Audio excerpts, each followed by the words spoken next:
Alright guys, welcome back to another tech video. Today we're going to be going through your question, answering it, and hopefully finding that solution for you. Now, don't forget to stay just a little bit crazy like me, and hopefully you'll get to that resolution. Anyway, on to the video. Cheers!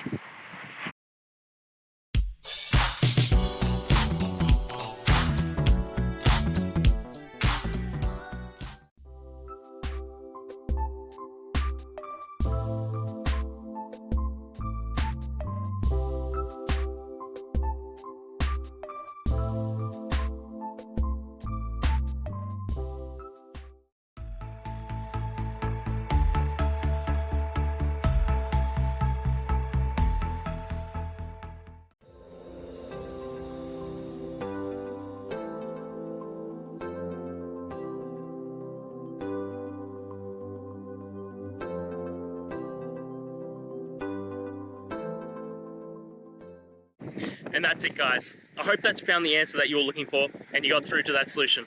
If you did, please hit the subscribe button. I'd really appreciate it.